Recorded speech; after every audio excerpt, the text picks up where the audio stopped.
Bonjour à tous et bienvenue dans cette nouvelle vidéo d'analyse on-chain sur la chaîne YouTube de Cryptost. Je suis le prof Chen et aujourd'hui, comme à notre habitude, nous allons nous plonger dans les mécanismes de la blockchain. Nous allons observer qu'est-ce qui se passe sur le réseau du Bitcoin et sur le marché du Bitcoin. Ça faisait un moment qu'on n'avait pas fait d'analyse sur Bitcoin, ça va faire quasiment un mois parce qu'on s'était intéressé à Ethereum, on s'était ensuite intéressé à l'actualité par rapport aux attaques de Curve. Donc ça fait un peu de bien de retourner sur le marché du Bitcoin, dans le sens où il s'est pas forcément passé grand chose au niveau de l'action de prix, mais il se passe quand même des choses qui méritent d'être mentionnées au niveau de l'activité on-chain, au niveau de la manière dont les entités se comportent en ce moment sur le réseau Bitcoin. On va faire un petit récapitulatif de tout ce qui se passe en ce moment sur l'activité du réseau et du marché du Bitcoin. Justement, on va s'intéresser notamment au comportement des investisseurs à long terme et à court terme, parce que nous allons le voir, il y a des différences de comportement entre ces acteurs, notamment en ce moment, et ça peut même nous donner des fois des informations sur le biais directionnel qui est anticipé par certains de ces acteurs. Donc voilà ce qu'on va regarder un peu aujourd'hui dans cette nouvelle vidéo d'analyse on-chain sur Bitcoin. On va d'abord, avant tout, à notre accoutumée, regarder un petit peu l'action de prix. Donc on voit que depuis à peu près la fin du mois de juillet, la dernière moitié du mois de juillet, on oscille entre les 31 000 et les 29 000 $. On est vraiment dans une période d'extrêmement faible volatilité. Une volatilité si faible qu'en réalité, elle a très rarement été aussi faible, aussi basse dans toute l'histoire du prix du Bitcoin. Donc on est vraiment à un moment de volatilité vraiment très basse et il n'y a pas à chipoter. Quand la volatilité est aussi basse, ça amène nécessairement une explosion, un mouvement très important du prix quand le biais directionnel aura été résolu. Alors en ce moment là on a une compression du prix très forte, on dirait même une suppression du prix, mais c'est pas forcément le cas. Bref, on a vraiment une compression qui est extrêmement importante, et que ce soit vers le haut ou vers le bas, on va avoir à un moment une prise de décision, un biais directionnel qui va être choisi, et à ce moment-là, ça va partir très vite, ça va partir très fort en l'espace de quelques jours. On va peut-être prendre moins 10, soyons plus optimistes, peut-être moins 5% ou plus 5% sur le prix du Bitcoin. Évidemment, ce que beaucoup anticipent, c'est la cassure haussière, donc le retournement et la cassure haussière des 30 000 $ que nous essayons de tester depuis maintenant 3 ans en fait. Parce que si on retourne un peu plus sur le long terme, on va se rendre compte, je vais juste mettre le graphique en échelle logarithmique pour que ce soit un peu plus visible, que le niveau des 30 000 $ a été cassé d'abord en décembre 2020 et ensuite il a été testé comme support en janvier 2021. Il a été retesté en tant que support ensuite en juillet et août 2021. Il a été cassé et ensuite il a servi de résistance en mai 2022, et depuis on essaye, depuis quasiment avril, donc ça fait quasiment plus d'un trimestre qu'on essaye de passer au-dessus du niveau des 30 000 $ et on n'y arrive pas. On est vraiment sur le pivot bull bear à long terme, et j'insiste, on avait déjà parlé du pivot bull bear à court terme dans de précédentes analyses. Là on est vraiment sur le pivot cyclique. On voit bien que c'est vraiment une zone qui sert de support à long terme ou de résistance à long terme, et pour le moment nous sommes encore en train de tester simplement cette zone en tant que résistance, et tant que cette résistance n'aura pas été franchie, à mes yeux, on ne pourra pas avoir un bull market sain pour Bitcoin. C'est hyper important aussi bien au niveau psychologique qu'au niveau on-chain en fait, de s'affranchir de ce niveau à un moment ou à un autre. Bon, évidemment, il se peut que le retournement échoue, qu'on ait une nouvelle résistance et qu'on aille peut-être potentiellement rechercher au niveau des 25 000 $ peut-être, par exemple. Ça va dépendre. Il y a plusieurs niveaux on-chain, notamment le niveau des 27 000 et des 28 000 $. Il y a beaucoup d'accumulation, vraiment juste en dessous des 29 000. Et donc je pense que ça va être des niveaux qui vont être difficiles à casser. Bref, on va voir comment les investisseurs se comportent aujourd'hui par rapport au marché du Bitcoin, et on va se poser la question de est-ce qu'ils perdent patience ? Est-ce qu'ils perdent pas patience ? Est-ce qu'ils sont suffisamment résilients sur des échelles de temps à long et court terme ? Et comment ils se positionnent ? Pour observer tout ça, on va d'abord regarder l'activité sur les exchanges. On va regarder notamment l'activité de dépôt sur les exchanges. Est-ce qu'en ce moment il y a beaucoup de dépôts qui sont à perte? Est-ce qu'il y a des dépôts qui sont en profit? On va observer différents types de tendances. On a souvent de larges flux entrant vers les exchanges avec des profits quand on a des moments de réalisation de profit très forts et que le prix est en train de monter, clairement. Et ça, c'est souvent un signe des investisseurs à court terme.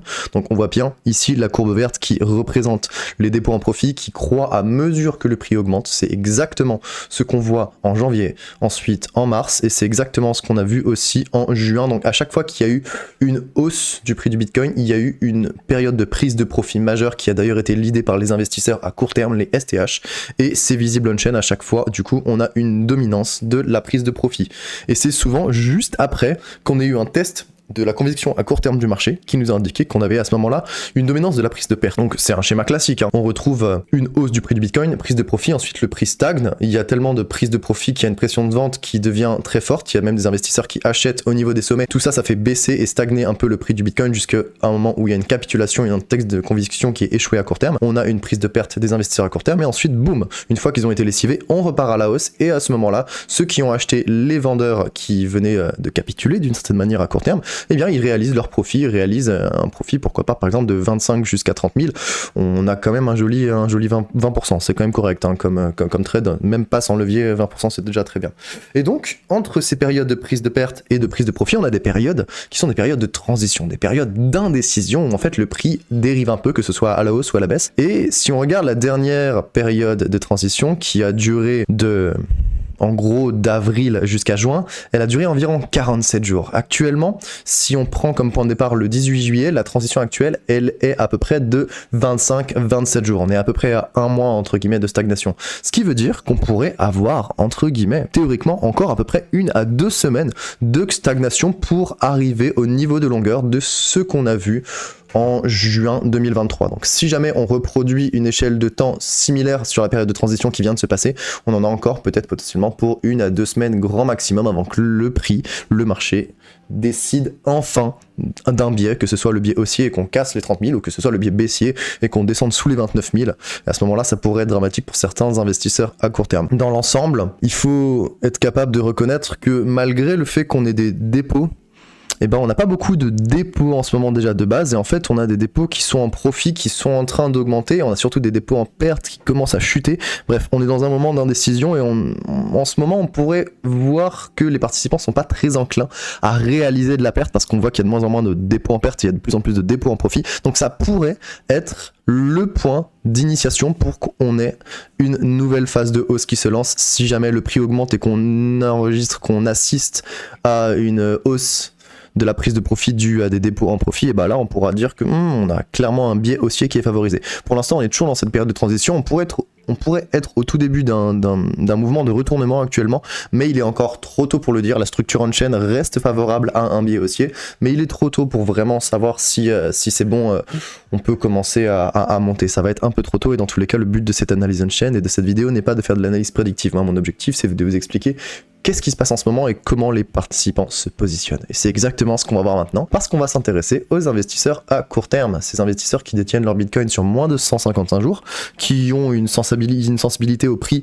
très forte, hein, donc que ce soit pour le FOMO à l'achat ou pour la prise de perte en panique, c'est des investisseurs qui vont avoir tendance vraiment à réagir de manière épidermique et court terme, donc le temps joue contre eux, contre les investisseurs à long terme, ou le temps joue avec eux, le temps joue contre les investisseurs à court terme, hein, c'est le principe. Et ce qu'on peut voir, c'est que, eh bien, il y a des périodes de prise de profit, de prise de perte. Ici, sur ce graphique, on va observer en fait les flux entrants des investisseurs à court terme vers les SEX, et on va mesurer si les flux entrants sont majoritairement en profit ou majoritairement en perte. Et du coup, ça va nous permettre de délimiter des périodes de prise de profit ou des périodes de prise de perte. Vous pouvez voir ici que les prises de profit sont signalées par le ratio en vert en bas, alors que les prises de perte sont signalées en rouge.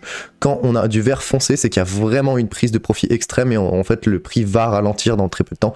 À ce moment-là, c'est souvent un signal pour vendre à profit ou pour shorter, qui est assez intéressant. Et à l'inverse, quand on a du rouge extrême ici, c'est que vraiment, il y a de la prise de perte extrême à court terme, et du coup, c'est un très bon moment pour long ou pour acheter du Bitcoin. Clairement, à chaque fois, pour le moment, ça a donné des signaux très très pertinents.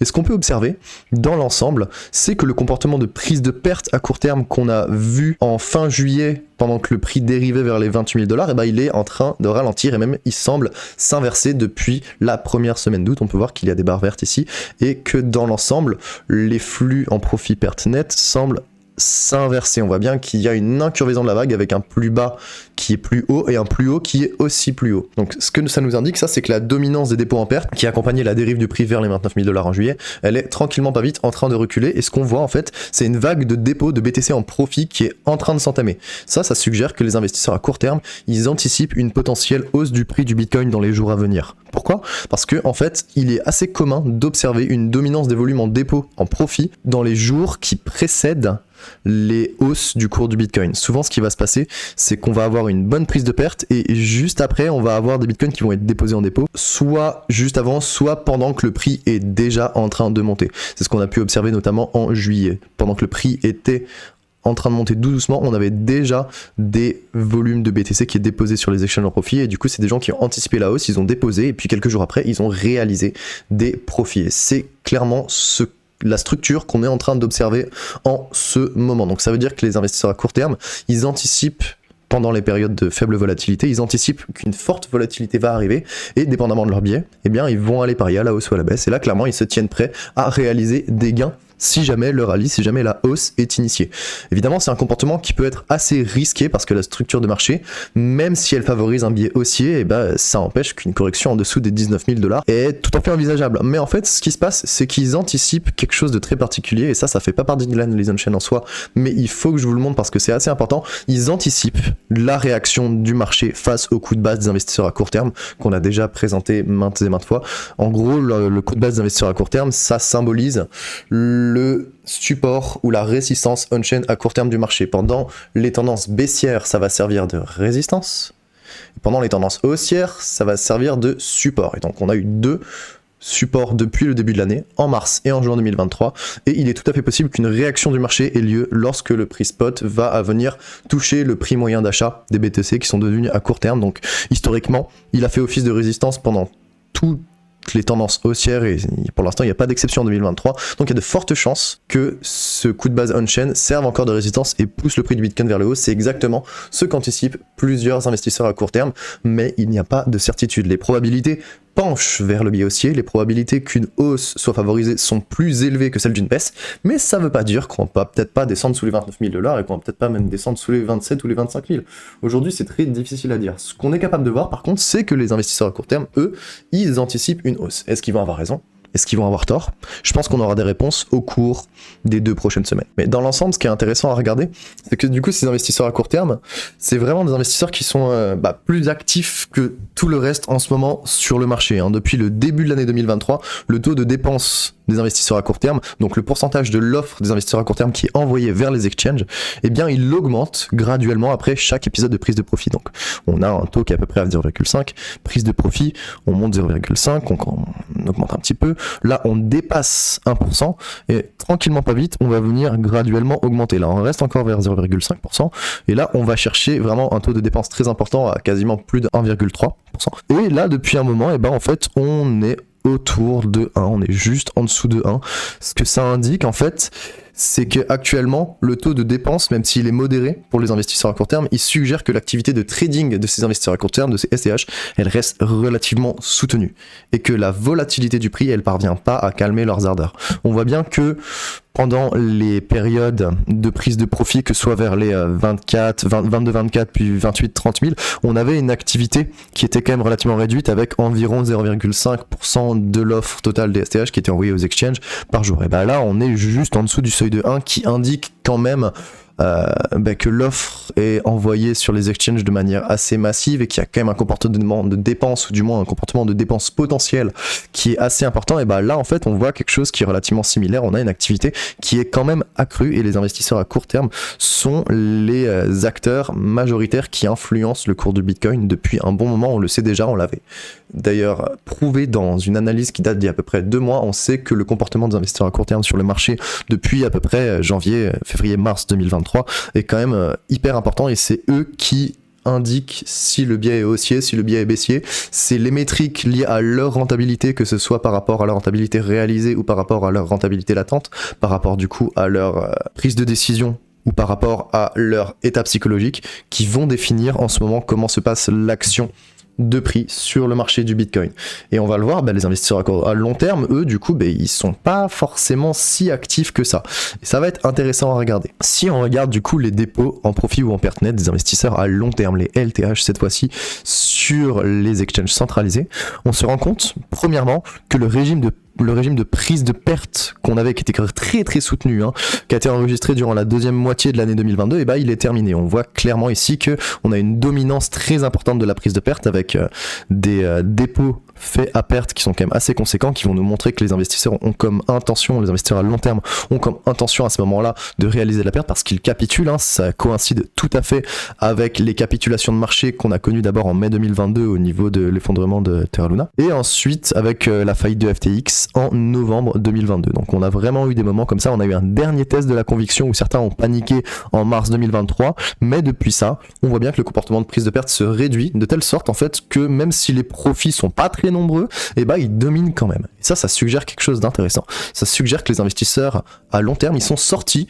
d'un contexte de stress financier énorme, mais qu'ils n'ont pas encore entamé de mouvements de prise de profit coordonnés et prolongés. Et on sait que les mouvements de prise de profit coordonnés et prolongés, qui vont vraiment amener une prise de profit massive de la majorité des investisseurs à long terme, eh bien c'est ce qui va caractériser des marchés haussiers à long terme.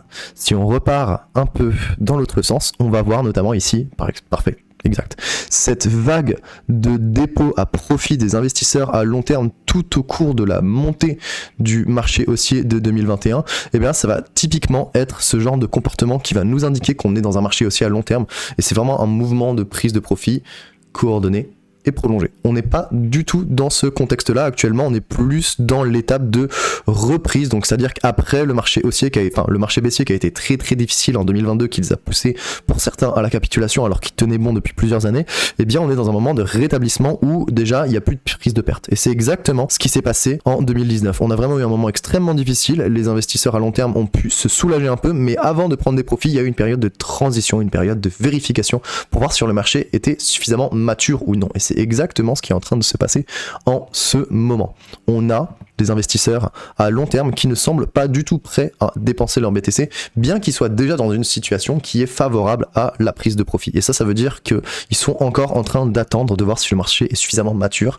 Et c'est tout à fait normal parce que nous sommes pile au niveau des 30 000 $, pile au niveau du pivot bull bear à long terme. Donc tant qu'on n'a pas eu de confirmation, c'est pas intéressant pour eux de vraiment commencer à s'engager, notamment du fait qu'on est encore à peu près à moins 50% de la TH. Et si le bull run se reproduit, on est censé, après le halving, casser la TH des 60-69 000 $, et donc potentiellement arriver, je sais pas, jusqu'à peut-être quelque chose comme 100 000 $. Et quel intérêt pour un investisseur à long terme de vendre un bitcoin à 30 000 $ quand il peut attendre 1 an, 2 ans et le vendre 3 fois plus cher? Je vous pose la question, hein, peut-être que vous êtes un investisseur à court terme, à long terme, mais je sais qu'un investisseur à long terme sera tout à fait capable et sera tout à fait en mesure d'attendre calmement que les choses se confirment pour vendre un bitcoin à 100 000 plutôt que d'attendre et de prendre le risque aujourd'hui de le vendre à 30 000. Il y en a pour qui c'est pas du tout intéressant. Si vraiment vous avez un objectif d'investissement à long terme, vous allez favoriser la patience parce que vous savez que le marché des crypto-monnaies est un marché où le capital des impatients passe vers les poches des patients. Et c'est exactement le comportement qu'adoptent les investisseurs à long terme actuellement sur le marché. Si on observe eux aussi leur taux de dépense, le pourcentage de l'offre des investisseurs à long terme qui envoient vers les exchanges, on se rend compte qu'il est particulièrement réduit. En fait, ça suggère que les niveaux de prix actuels sont clairement insuffisants pour inciter à une prise de profit massive. On voit bien qu'on a vraiment eu des moments où les investisseurs à long terme déposaient des bitcoins sur les exchanges de manière assez importante, donc ça coïncide avec les prises de perte qu'on a pu voir sur le graphique précédent, donc celle de mai 2022 et de novembre. Et on a eu aussi, à ce moment-là, une prise de perte ici qui était assez minime en réalité. Quand on regarde, on voit bien qu'on a une prise de perte au niveau du test des 20 000, mais en fait, on n'a pas eu tant de dépôts que ça. Par contre, juste après, ce qui s'est passé, c'est qu'on a eu un premier mouvement, donc juste après le test des 20 000 en mars et ensuite le rebond vers les 28 000, on a eu un test de la conviction et de la patience des investisseurs à long terme, et on voit bien qu'il y a quelques investisseurs à long terme qui ont à ce moment-là déposé beaucoup de bitcoin sur les exchanges et ils l'ont fait à profit. Donc on a déjà eu une première prémisse de prise de profit des investisseurs à long terme quand le prix est passé de 20 000 à 28 000. Si jamais certains d'entre eux ont acheté des bitcoins à 20 000 pour les revendre à 28 000, j'imagine que c'était quand même un move relativement intéressant, sachant que ça fait un profit moyen de 40%.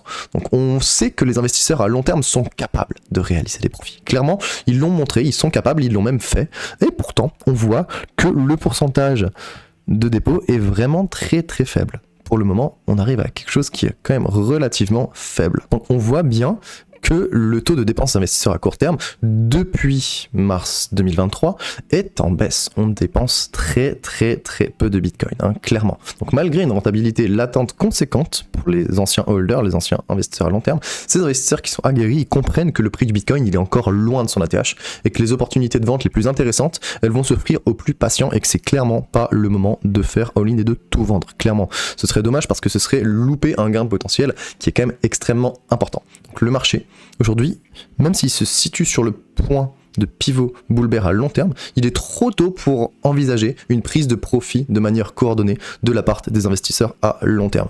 On voit bien qu'ils ont un comportement où ils patientent, ils sont très calmes, ils représentent je vais pas dire rien, mais ils représentent une activité on-chain, une empreinte sur l'activité on-chain qui est vraiment réduite comparément aux investisseurs à court terme, qui eux ont clairement un biais, qui en sont clairement décidés et qui sont très engagés depuis l'année 2023, alors que les investisseurs à long terme, eux, sont beaucoup moins engagés. Et donc ce qu'il faut retenir, le résumé qu'on pourrait faire et les points clés, c'est que l'activité de trading des investisseurs à court terme, elle reste relativement soutenue et la faible volatilité du prix, ça parvient pas du tout à les calmer. Il y en a certains qui ont capitulé un peu parce qu'ils ont dû réaliser des pertes, ayant acheté aux 30 000 ou aux 31 000 quand on est tombé vers les 29 000, ils ont dû potentiellement réaliser des pertes, c'est ce qui s'est passé pendant la fin du mois de juillet, mais ça a été racheté par d'autres investisseurs au niveau des 29 000, eux ils attendent qu'une chose, ils anticipent une hausse du prix du BTC dans les jours à venir, et ils anticipent ça en réaction avec leur coût de base moyen qui se situe au niveau des 29 000 $. Donc on voit bien que les investisseurs à court terme sont très actifs et ils ont clairement un biais qui est pour l'instant haussier.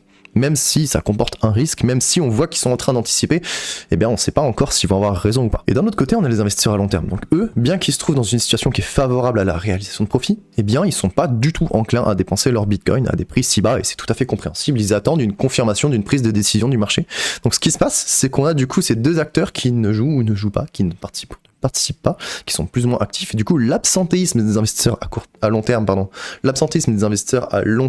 face à un marché qui est encore trop peu mature et qui est encore relativement peu volatile mais qui va exploser dans une grand mouvement de volatilité d'ici quelques semaines, il offre le champ libre aux investisseurs à court terme qui eux se tiennent déjà prêts à réaliser des gains alors que rien n'est joué pour le moment. Donc c'est à peu près ce qu'il se passe dans l'ensemble sur le marché du Bitcoin pour le mois de juillet et pour cette moitié du mois d'août. Voilà où on se situe, voilà ce qui se passe vis-à-vis des investisseurs à court terme et à long terme. On voit bien que les investisseurs à court terme régissent en ce moment ce qui se passe à court terme sur le prix, mais qu'ils peuvent se tromper. Et là, ils ont clairement un biais, ils anticipent une hausse. Est-ce que le prix du Bitcoin va rebondir au niveau des 29 000 casser les 30 000 et leur donner raison, ou est-ce que le prix du Bitcoin va casser le support des 29 000 en offrant une résistance très forte au niveau des 30 000 $? Pour l'instant, on peut pas le dire. Tout ce qu'on sait, c'est qu'on est capable de voir comment les investisseurs à long terme et à court terme se positionnent, et à partir de là, on observera dans une prochaine analyse d'ici 2 semaines le résultat de ces comportements. C'était le Prof-Chain. J'espère que cette vidéo vous aura plu et qu'elle aura été suffisamment informative pour vous permettre de comprendre ce qui est en jeu en ce moment sur le marché du Bitcoin. C'est une vidéo qui a été faite un peu plus rapidement que prévu, donc je n'ai pas les visuels des threads Twitter ou de l'article qui sera disponible sur Cryptost. Il y a déjà le lien ici, mais j'ai tourné la vidéo exceptionnellement avant de publier l'article, mais vous pourrez toujours évidemment retrouver toutes les vidéos d'analyse on-chain, et d'ailleurs cette vidéo aussi et les prochaines, sur la chaîne YouTube de Cryptost. Bien sûr, pensez à vous abonner, à activer la petite cloche, et pour ceux qui veulent aller encore plus loin, qui veulent comprendre l'analyse on-chain en détail, qui veulent être initiés et qui veulent même potentiellement être accompagnés dans un parcours d'éducation à l'analyse on-chain, eh bien vous connaissez Cryptos Research, notre plateforme, notre communauté privée, où vous avez des rapports crypto hebdo, des vidéos quotidiennes sur l'analyse technique, l'analyse fondamentale à fond les ballons, des mises en pratique pour des airdrops, même des mines de NFT, et bien sûr vous retrouvez toute la section on-chain qui vous permet de comprendre qu'est-ce qui se passe actuellement sur le réseau. Si vous voulez nous rejoindre, bien sûr vous retrouverez un petit code promo qui vous offre 20% de réduction sur votre premier mois, histoire de tester le produit et de voir si ça vous convient, si notre accompagnement et notre communauté vous conviennent. Merci à tous de votre attention, j'espère que cette vidéo vous aura plu encore une fois. C'était le Prof-Chain, on se retrouve dans 2 semaines pour l'analyse de la réaction du marché face à ce mouvement de volatilité. À bientôt.